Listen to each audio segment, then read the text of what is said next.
was 1994 when I entered the Miss South Africa competition, that I made it to the semi-finals. And I was very excited. I couldn't believe that I actually made it to the semi-finals. Because I remember when we were in Carlton Center and we had to go for interviews, and we were about 300 women just in Johannesburg. And you know, the bathroom is where the ladies talk, that you hear everything. So you're so nervous about everything, about little mark on you and whatever. And as I'm in the bathroom, I just hear this one is saying, "Can you see this mark on my leg? And do you think my hips are fine?" I'm thinking, oh my goodness, this is so good. I'm not the only one. So that kind of really comforted me. And when I made it to the semifinals of the Miss South Africa, I could not believe it.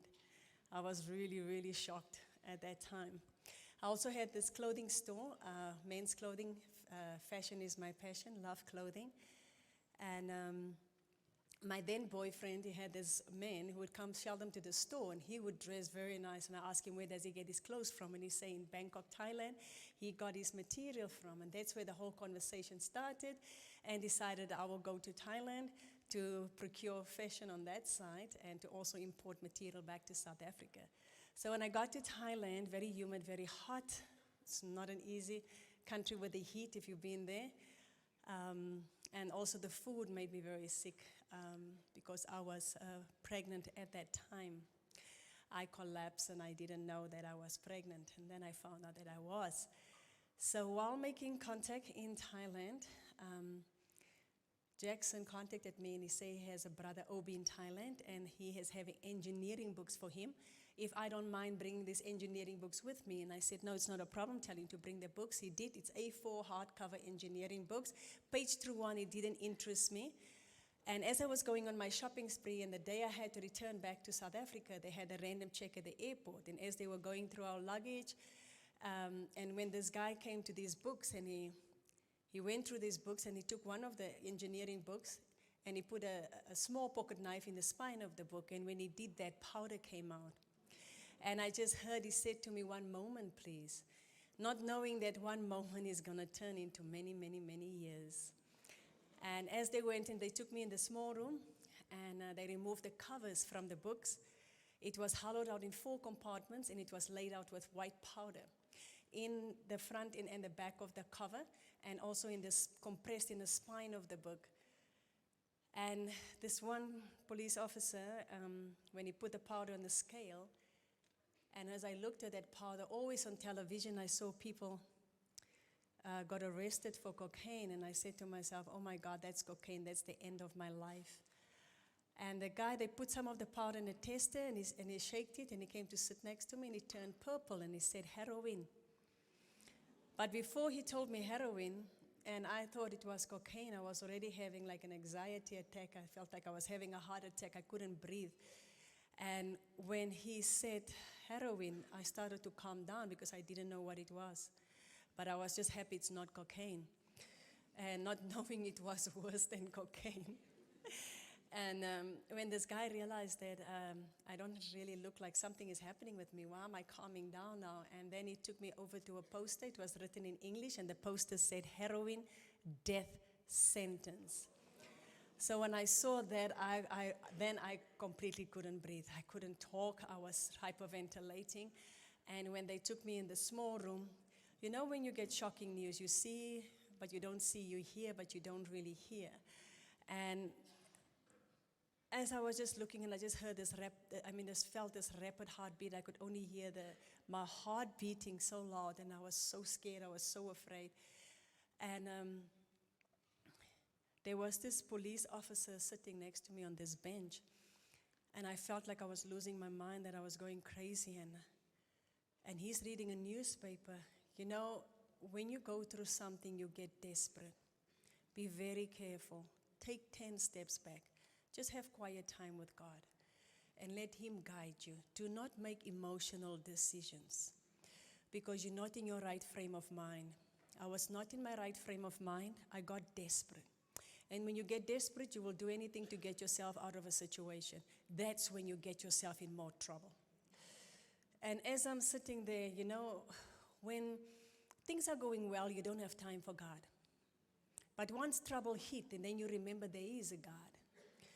And as I'm sitting, I also have a Muslim background. I grew up Muslim. And as I'm sitting there, that's the time I called on God. And I didn't know how. I didn't know how. But all I was saying that, God, please help me. And as I'm sitting there, and I felt like I was going to lose my mind. The most thing I was afraid of is losing control. If you don't have control, I'm thinking to myself, I'm going to turn into a vegetable if I don't take control. And when you go through something, sometimes you will be holding yourself in, especially women. We're very good at that. We wear makeup, we dress up, but inside we are screaming because we are dying on the inside. You can sit in church right next to somebody and you don't even hear or feel anything because you're so dead from within. That it's so nice just to say hi to the next person or how are you. And as I'm sitting there, and I felt like my mind is like going crazy. And sometimes you just, when you're going through something, and somebody just like, how are you, or smile, or if you ever experienced when you're going through something and you don't say anything, but somebody gives you a hug, you break down. That human touch is just something different. And as I'm sitting there, and I got so desperate, and all I wanted was for somebody to hug me, to tell me it's going to be okay. But I wasn't in my right frame of mind. I would not do this today. I took my hug by force. It's funny today, but that guy didn't think it was funny. So that police officer was sitting next to me, and he was so into his newspaper, and I'm about to have a life and death situation. I'm about to die, and this guy's reading a newspaper. And I got up, and I felt if I don't do anything right now, I'm going to lose control, and I'm going to lose my mind. I'm going to go crazy. So I got up, and I walked around, and then my mind was going, my head was going, and I felt like screaming and pulling my head out, and then eventually I turned. I looked at that police officer, and I just got on top of him, put my legs both on top of him. I put my nails in his arms, and I screamed my heart out. The poor man. I could have maybe said, please give me a hug, I don't know.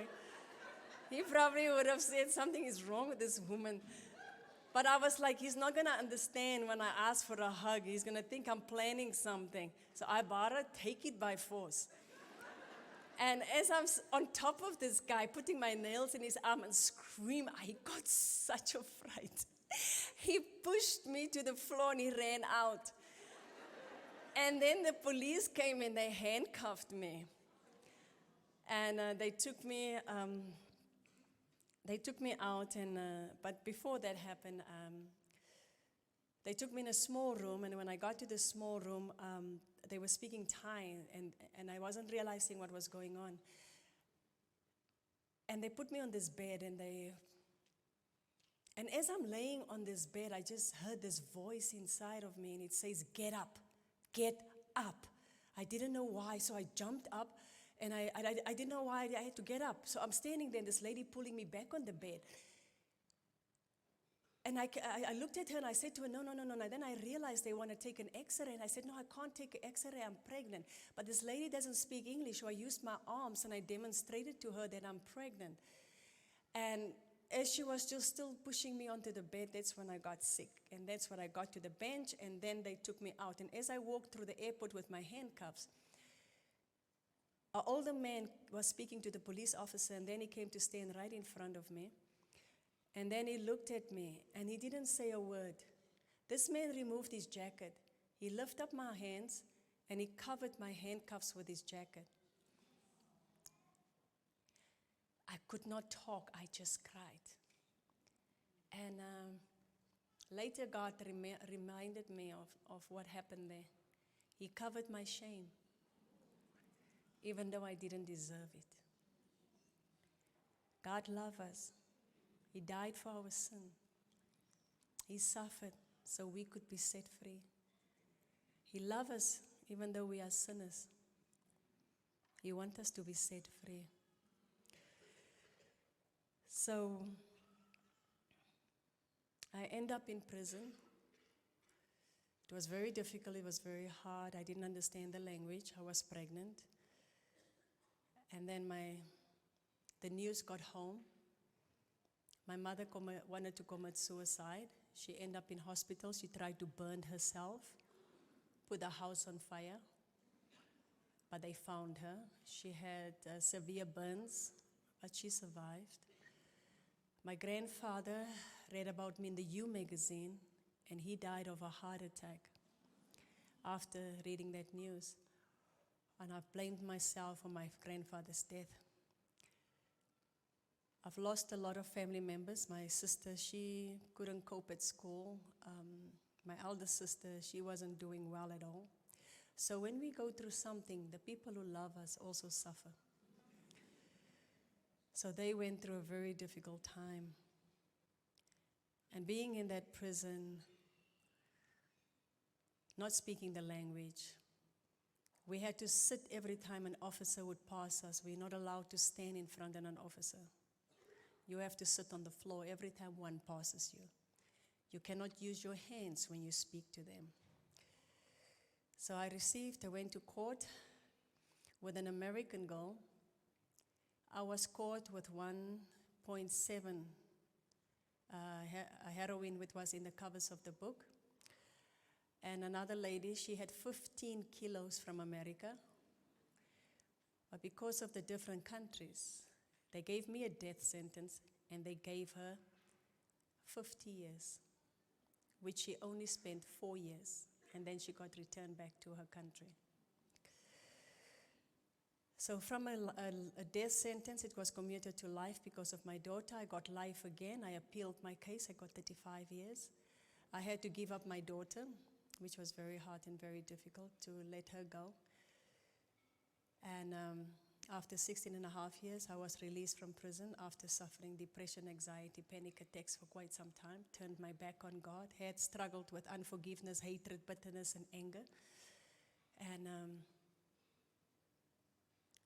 unfortunately, I can't go into the details, but if you guys want, you can get the DVD, 2 parts. It's really much more detail in there. And then coming back home to South Africa, that was also another story because I didn't trust them. I only believed when the plane lifted that I was on my way to South Africa. And landing in South Africa, another South African was with me in the plane. And when we landed, I walked out. She was carried out in a coffin. So God had a purpose and a plan for my life. And I had to come and glorify Him. And with my daughter, it was, like I said, it was very difficult. We didn't have a good relationship. And it was tough. Because she was rooted in the world. And because she was rooted in the world, she behaved like the world. And there wasn't respect. She had her own anger and hatred towards me because of leaving her and keep on telling her that I'm coming home, that I'm coming home. And the day I left her in the prison, when she left me, she was 3 years old. And I didn't know how to tell a 3-year-old that she's leaving me because she was speaking fluent Thai. And I remember when she was telling everybody, Chanpai Africa Thai, Chanpai Africa Thai means I'm going to South Africa because I speak fluent Thai. And I prayed for that day, and when God said that I must just trust Him, I must give her completely to Him. And when she had to leave that day, it was the hardest thing ever a mother could do. Give up her 3-year-old. And as she had to leave the gates, the officer told me in Thai that I shouldn't dare break down in front of my child. You know how hard it is to suppress your emotions? I had this knot in my throat and a pain in my chest. I couldn't breathe properly. I had cold feet, cold hands. I was hyperventilating. because I was suppressing my emotions. I felt I was going to collapse. And as I'm looking at her, and 15 minutes before the time, my daughter said to me, "Chan mai pai Africa Thailand," meaning I'm not going to South Africa anymore. I turned around to her and I asked her, "Tamai mai pai Africa Thailand?" And she said to me, "Chan yak yu kap me. I want to be with my mother."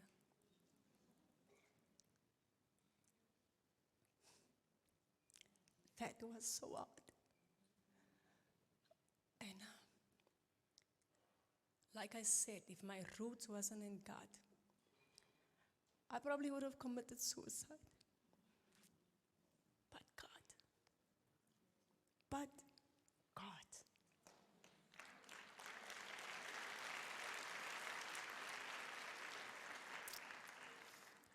When I went on my knees and I looked at her,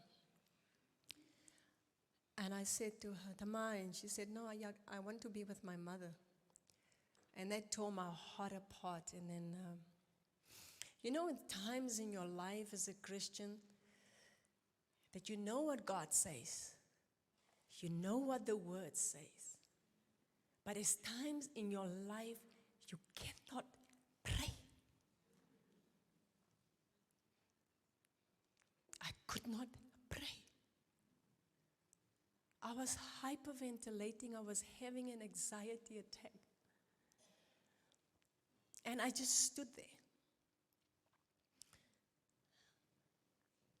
But there's a name above every name that's higher and more powerful than any other name. And if you don't understand what that name means and what that name can do, then you do not know who you believe in. As I'm standing there, I cannot pray. I started shaking. But I remember that name. And from a place of desperation, you will only be delivered from your situation when you get desperate, and when you get tired, and when you get exhausted, and when you are sick and tired of the devil. Only when you reach a place like that, when things start to happen, when you get to a place of desperation, and all I could cry inside of me, I was like, "Jesus, help me." And as I'm standing there, I just started crying. My tears just started running. I could not anymore. Jesus knew my heart. He could see my heart. He could see my pain. He could feel it. He could see my struggle, that I was struggling at that particular time, letting go of my daughter. He says, "Call upon me in time of trouble, and I will deliver you." At that particular time, when I called on Jesus with everything that was inside of me, that place where you feel that nobody else can help you except Jesus. And as I'm standing there and I'm just looking and I'm waiting on Him, and I was expectant. I expected God to move. I did not know how. And then my daughter jumped down and she said to me, "Okay, Chan pai Africa Thai. I'll go to South Africa, but you have to come soon. Me you tong ma le leo." I looked at her and I didn't know what to say. And I said to her, "Me tong ma le leo, I will come soon." But I didn't know how soon my soon was going to be. And as I went on my knees and I was holding onto the bars and the tears was running, my daughter took out a piece of tissue and she wiped my tears and she said, "Mai tong long, don't cry. Me tong ma le leo. Mother, you will come soon." 3-year-old strengthened me. And when she left those gates, and I heard her scream, because it was the first time she saw a dog. It was the first time she saw men. It's the first time she got into a car. So she panicked and she screamed. When I heard that screaming, being locked up as a mother, I went against the wall and I held onto my knees and I said, Jesus, I need you now more than ever. Comfort my daughter. Comfort that 3-year-old that doesn't understand. She reached South Africa. They struggled with her on the plane. And when she landed, she said it was finished. My daughter went into, the trauma affected her leg. She couldn't walk at 3 years old. She had to see a child psychologist as well. It was hard. It was difficult. But I had to hold on to God. I had to put my hope and trust in Him and held on to His promises. I had to put my roots more deeper in Him so I can stand. Because when it deals with love and with the heart, it's hard. It's difficult. But in that pain, in that sorrow, in that confusion, not understanding what the future holds, I had to trust God. I had to hold on to Him. And many times in situations in your life, you don't understand, being a child of God, why certain things are happening. Not understanding why you're at a place at where you're at. There's many things that we don't understand, many things we don't have answers to. But the only thing we have is to trust God no matter what. And when the storms comes, let your roots go deeper. Come closer, draw closer, go up a little bit higher to sit more closer with the Father. Because in that pain, in that hurt, in that suffering, He will comfort you like nobody else can comfort you. He can give you a peace that transcends all understanding, that only He can give. Not a peace of the world, but a peace that comes from Jesus Christ.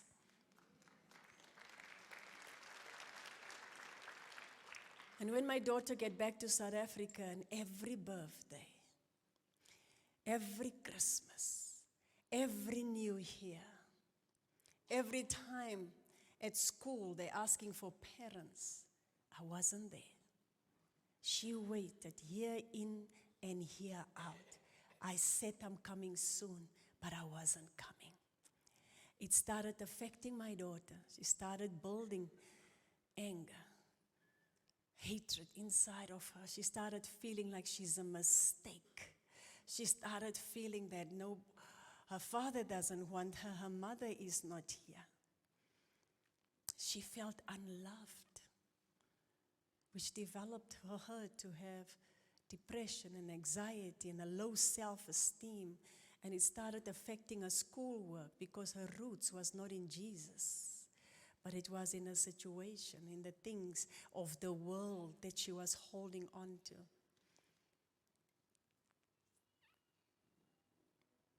And it caused her to be rebellious at school because of all the emotions and the issues that she's been dealing with. And mostly she thought she was a mistake.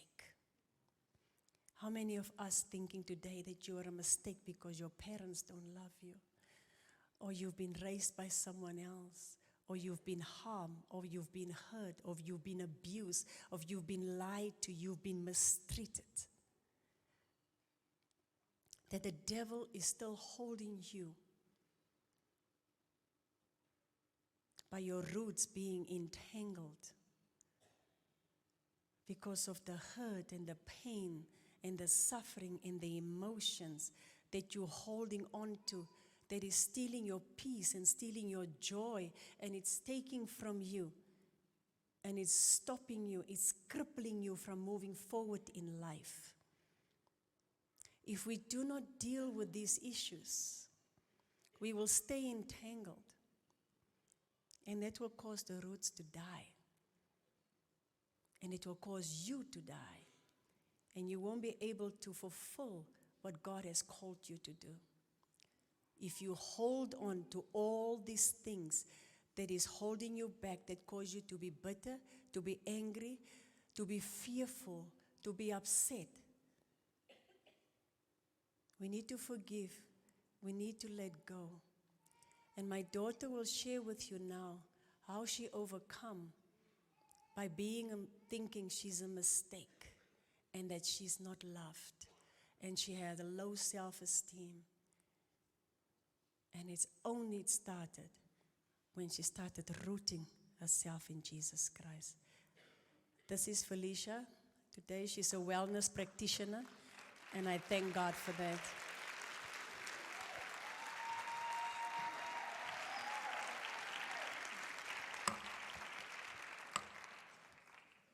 Good afternoon, everyone. Thank you for having me and for this opportunity. I really appreciate it. So I'm going to share 5 points of what has hindered me and stopped my roots from growing. So 5 lies and 5 truths. Okay, because sometimes we can love God so much, but a lot of times some pain can hinder us, and some beliefs about ourselves can hinder us. So I'll share how I overcame these 5 lies.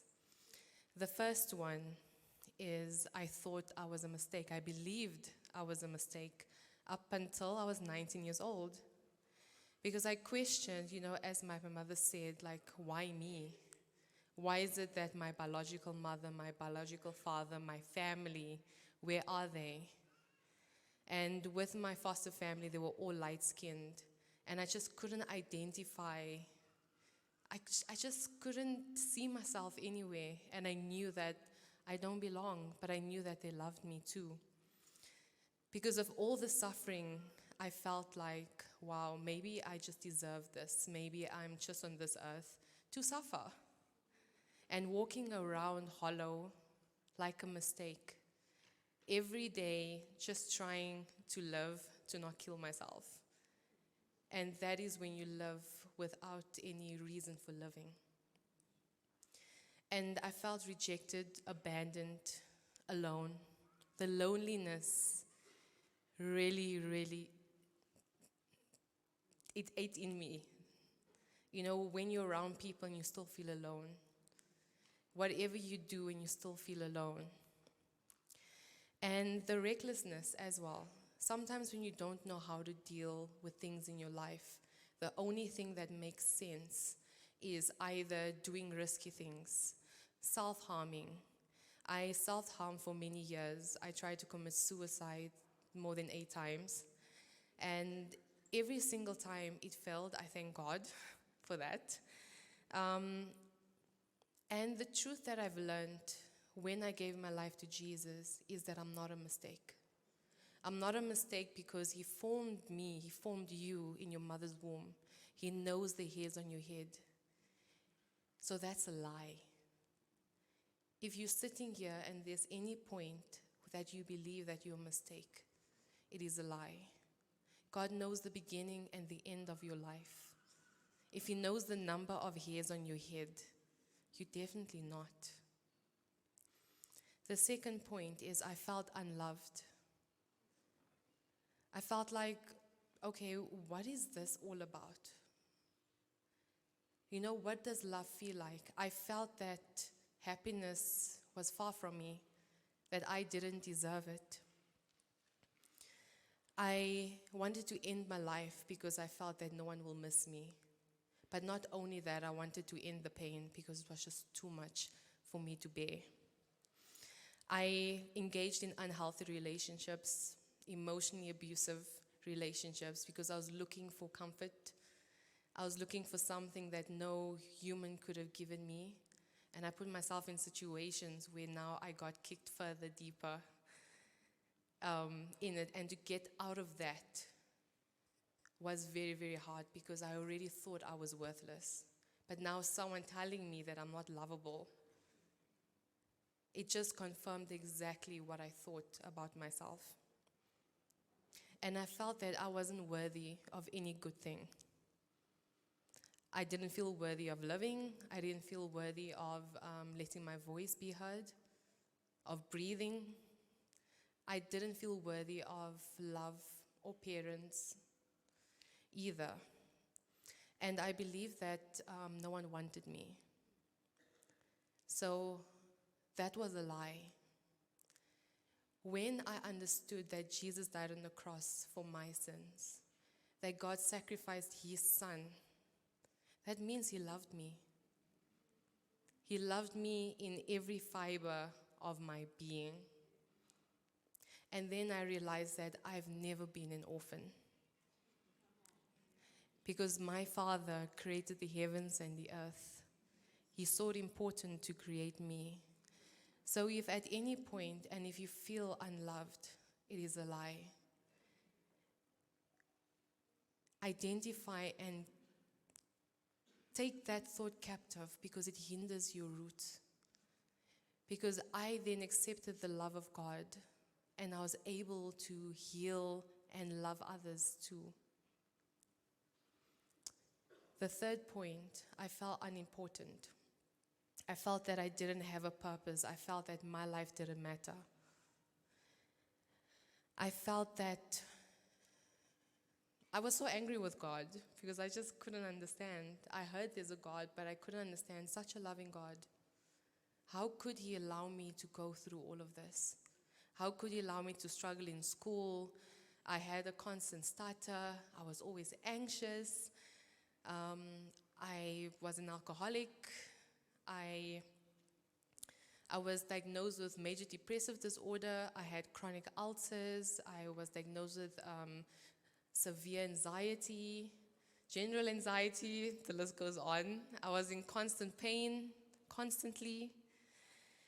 And when I realized the truth that I am important, that's when I knew that my life does matter. That means that I knew that God designed and wrote my life, and that healing is possible, and that everything that my heart desired to do and be was possible. And I had to believe that God chose me. And when I did believe that, I started healing. And I started healing in every part of my life, meaning emotionally, mentally, environmentally, socially, spiritually. I started healing because we're whole beings. And you all are important. So the truth is, if you feel unimportant, it's a lie. God chose you. Your journey might have not been easy, or still not easy, but God still chose you. And when you believe that, you can overcome anything. It's definitely not easy, as we all know, especially looking into past things that hurt us. We try to avoid it, but it hinders you. Choose to heal. The fourth point, I felt like I didn't have purpose. So the truth is, I have purpose, and I am purpose. So I had to accept who I was, the way I looked. I hated my skin color. I hated my hair. I hated everything physically about me and internally about me as well. And I've learned that God created me as he saw perfect. And who am I to tell God that he didn't do a good job? So if we constantly speaking against ourselves, I'm not beautiful, I'm this, I'm that, you're speaking against the creation, and you will not feel joyful. You'll not be able to fully step into your purpose if you hate yourself, if you hate the way you look, as simple as your nose and your ears. It's to actually accept, love, and embrace that part of who you are. And God delivered me from so much. From chronic pain, he healed me. From depression, he did. But I had to do a lot of work, especially forgiving. But the biggest part was forgiving myself. That was the most difficult part because I was so angry when I realized how God sees me. Couldn't forgive myself for trying to commit suicide, for ending my life. And I couldn't forgive myself for feeling that I'm unimportant and that I'm undeserving of joy and happiness and a full life. So I had to forgive myself. I had to forgive all those who hurt me. I couldn't blame anyone anymore because that was not going to do anything for me. So I had to come to the point that if I have purpose and I am purpose, that means that I can choose how my life will go year on forward, especially when you're not in control of something that happened to you when you were younger. But we have the power and the authority that God has given us to actually step into what He's called you to. Today, because struggling as a young person, I cried and no one listened. I was reckless because I wanted someone to help me. I didn't know how to help myself. And I eventually got the help that I needed when I reached out. So my purpose and my love, and I feel that God has called me for, to be that voice to young people. And that's why I'm a youth wellness counselor, a life and confidence coach for youth parents and teachers. And I didn't choose it, it chose me. And I love it. And today I'm living in joy, fullness of life. I live in the present because so much time was stolen away from me. And time is very essential in everything that we do. And healing is possible when I chose to heal. It took work, yes. Dying to self, dying to pride, and wanting to hold on to anger because it made me feel better. But when I allowed joy, and it's possible, and when I surrendered my life fully to God, and I managed to identify the truths to the lie, my roots went deeper and stronger. And lastly, I felt that I was not enough. You are enough, and you are deserving of every good thing that God has for you. When I was starting to heal, I struggled to believe that I deserve to live in this joy and happiness because I felt there was something wrong because I'd done so many bad things, I made so many mistakes. But you are enough. I am enough. You are deserving of every amazing thing. And I'm living in abundance, and I'm embracing me fully, inwardly and outwardly, because that's who God created me to be. And all good things work together for those who love the Lord. And you can do all things through Christ who gives you strength. So today I want to encourage you that everything that's happened to you, choose to heal from it. Whatever's hindering your roots, cut it off so the roots can continue to grow. Because the only person you hinder is yourself. And God has already written your story, and it's there for you to step in. I love the scripture, Romans 12, verse 2. And do not be conformed to this world, but be transformed by the renewing of your mind, that you may prove what is the good and acceptable and perfect will of God. When you're rooted and when you continue to go in the Word of God, you will know how to fight and know the truth when the enemy brings thoughts that is not true in your life. And just to end, today I'm so grateful and thankful. So my book got published yesterday, publication. This is Prison Child. And in 2011, I knew that I had to write a book. But I'm just like, okay, how's that going to happen? Because I was so broken and so lost. And when last year when God spoke and it's like, it's time to write the book, because I thought I'm going to write it when I'm like 60 years old, somewhere there. And I was like, okay, Lord, if you want me to write it, you'll bring the right people. And he did. And when the time came, I'm like, I don't want to do this. I don't think I want to do this.